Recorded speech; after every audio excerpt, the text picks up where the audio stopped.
Hey guys, I hope you're having a wonderful, wonderful day today. If you love the Yankees and you're not subscribed, be sure to subscribe. We're like 170 away from 21,000 subscribers. So if you could help us get there, that would be an absolute blessing. So according to a report by Brandon Cuddy, the New York Yankees have received calls, not that they're shopping, but they have received calls on Oswaldo Cabrera.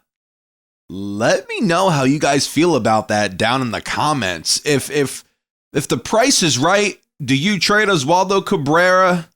Sure. But the price has to be right. You have a guy who's under team control for till 2029.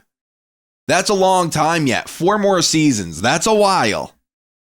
This kid could play anywhere in the field, and he's the perfect bench piece. Now, I would love to see him get an opportunity to compete with Oswald Peraza, your B-Boss, for the starting infield spot, whether that's third base or second base. I would love to see it. Now, if the Yankees do not acquire anybody externally, that position battle most likely would be for third base, because the Yankees would move Jazz Chisholm. We've heard Michael Kay say it. We've heard Jack Curry say it.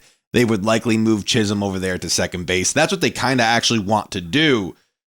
So I would love to see a position battle between Cabrera, Peraza, and Bibas if the Yankees do not go out and get a third or second baseman. But let's talk about the year that Cabrera had last year. Had a 1.3 WAR, BR WAR, 8 home runs, 248 batting average, 36 RBI, 47 runs scored, a 661 OPS, and 87 OPS plus.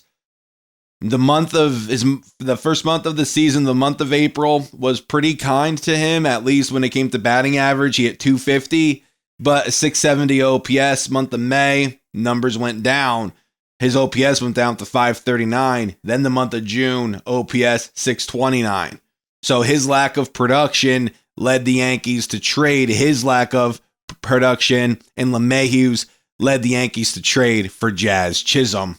But the second half of the season, where he was a part-time player, he was very good. Second half of the year, he had a 742 OPS and he hit 271. So let's break it down by month. Month of July, 705 OPS. Month of August, 776 OPS. Month of September, 717 OPS. So if you're just talking about Oswaldo from a bench player point of view, I'm not just going to dump that, because you do need a strong bench if you are going to contend. You are. And it appears that Oswaldo is a good part-time player. He is. He's a good part-time player. The proof is in the pudding right now. I would love to see him get more everyday at-bats, but the numbers show that when he's given time off and when he plays in a limited amount of games, he performs. He played in 73 games in the first half, had a 629 OPS. He played in 35 games in the second half, had a 742 OPS. Much better. A different player. So that's incredibly valuable. And he's pretty good defensively too. So he's a good player to use as a defensive replacement. He's not somebody that I would just dump. Now, is it a coincidence that the Yankees and Padres have had discussions on Luis Arraez, and now you're hearing teams contact the Yankees on Oswaldo Cabrera? I'm not sure. I could see the Padres wanting Cabrera in exchange for Arraez. I don't see that happening, and as of right now, nothing is coming to pass on a Luis Arraez trade. In fact, Andy Martino doesn't see it happening. Let's relax on that, Andy. I think it could happen. I really do. I think it could very well happen, because he does fit a New York Yankee need, and that is having a leadoff hitter, and he would be a very, very good one. A very good one. Does he solve our problems defensively? No, he doesn't. But imagine having consistent production from the second base position. And this is what I feel people are forgetting or just not paying attention to when talking about Luis Arraez. Of course, his defense stinks. He's not a good defensive player. He's not. But offensively, that's what you're getting him for. Offensively, he's going to get on base 35% of the time, which is very good. He's going to hit at a 30, 31, 32% clip, which is very good. And talking about, when Arise slumps, he slumps.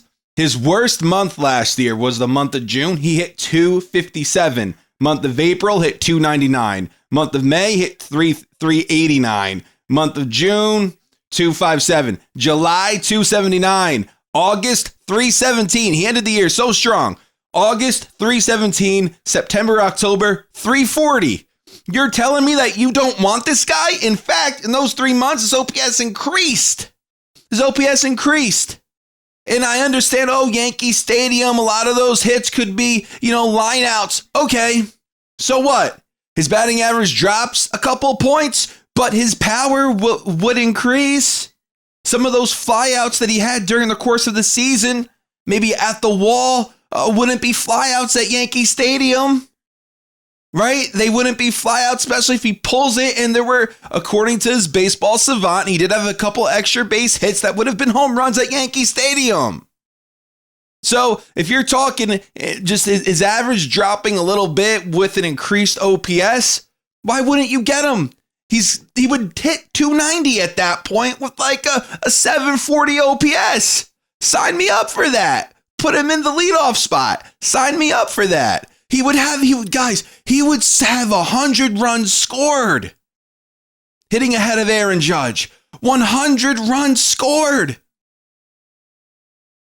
I mean, what are we talking about? So I could see the Padres saying, hey, we want Cabrera for Arise. And the Yankees feeling uncomfortable about that. We'll see what happens. We'll see if anything transpires. But teams asking about Cabrera's availability isn't crazy because he is under team control for the next 4 years. He could play third, second, short, first. He could play the corners in the outfield. He could play basically everywhere, maybe except center field and catcher, but he could play anywhere. And last year, his second half numbers showed you that, hey, maybe he is a better part-time player than an everyday player. So Cabrera garnering interest does not shock me at all. That's just if I'm the Yankees. This isn't a kid that I'm dumping. I'm not. Once upon a time, Cabrera was a hot prospect for the Yankees. It was 2021. He hit 29 home runs that year in the minor leagues. 29 home runs. Yes, he got promoted in 2022, but in 2021, he hit 29 home runs down there in the minors. And let's not forget his 2022 with the Yankees. He provided a spark in that lineup and in right field. So let's not forget that. Cabrera isn't a guy who I would just dump. And other teams know that. They're calling the Yankees. They see value in him. And it would take the right deal to trade away Oswaldo Cabrera. It would. It would take the right deal. If I'm trading Cabrera away, he better be a piece, not a straight up deal, but he better be a piece in a deal for a guy like a Brendan Donovan. A piece. I'm not saying straight up, but a piece. A piece for Brendan Donovan. That's what I would do that for. Donovan, really good defender, solid offensive player. You would probably have to trade Spencer Jones too in a Donovan deal.